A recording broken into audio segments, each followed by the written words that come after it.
Project Voyage is a multiplayer collaborative educational experience.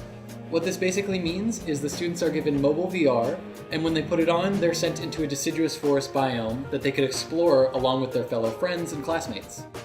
When the experience plays out, all the students in the classroom would be in the Daydream headsets, while the teacher would be on an iPad. That way the teacher can monitor the students physically as well as virtually in the experience. From the very beginning of this project, we've been in constant communication with the Cornell School, who've been very helpful by giving us a lot of class time. We've been communicating with the teachers there who have been supporting us by providing their insights on the content and giving us constant feedback about how to improve our experience. We really like the idea of the immersiveness of VR, although it can be really isolating, and we love the idea of the collaboration in the classroom between student to student and teacher to student, and we wanted to combine those in some way.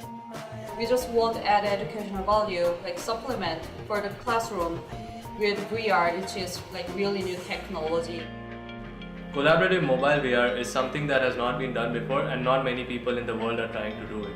Through this project, we want to try and answer as many questions as possible that are related to having multiple people in VR at the same time, specifically in classrooms for an education setting.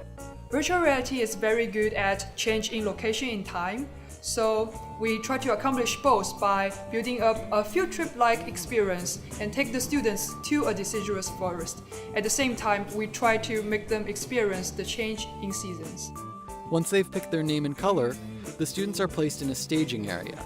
This staging area is supposed to bridge the gap between the real classroom and the virtual forest. Once the whole class is inside, the teacher can press the play button, allowing them to start exploring the forest. As students explore different parts of the environment, they can click on different objects in the world for a pop-up to appear for them to learn more about them. They can also take pictures and call for the teacher if needs be. Once the teacher feels the students are ready, she can press the scavenger hunt button. The students, which were pre-grouped into teams, can now try to look for the items in their particular scavenger hunt. Since our project has many firsts, we have tackled a lot of interesting challenges along the way. Networking 20 daydreams together was one of the biggest challenges that I faced in this semester. We wanted the setup time to be really fast, that the students click a few buttons and they're into the experience. To support that, we had to create our own custom matchmaking server. One of the biggest challenge on the outside is how to keep the poly count low, at the same time preserve the educational value. We realized that there are some limitations with Google Daydream, so we need to narrow down this detailed artwork into more simpler version. One of the big focuses of our project was creating a collaborative experience. So along with these other things, we also needed to figure out how to make the students want to collaborate with each other in this space. Playtests have been really helpful to us. Initially, we had thought that the teacher would be in the VR headset as well, but very soon we realized teachers needed to be on an iPad so that they can monitor the students physically as well as virtually. And the moment we did that, we could also put in a lot of UI features into the iPad that helps the teacher conduct the experience really well.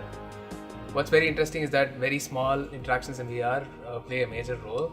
And for example, as soon as the students got in the virtual space, they started waving at each other with their controllers. One of the big things we learned from playtesting is that limitations create collaboration.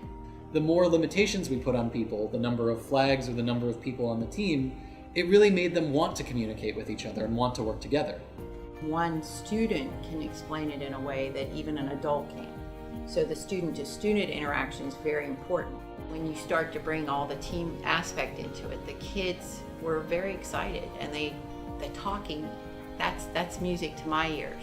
It seemed as though the technology, at least on the student end, seemed to disappear.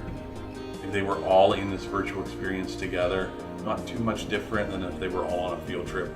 That they were all, traveling through the wilderness and working together. From what I can tell, you guys work really well together. You designed, from what I can tell, a pretty solid experience.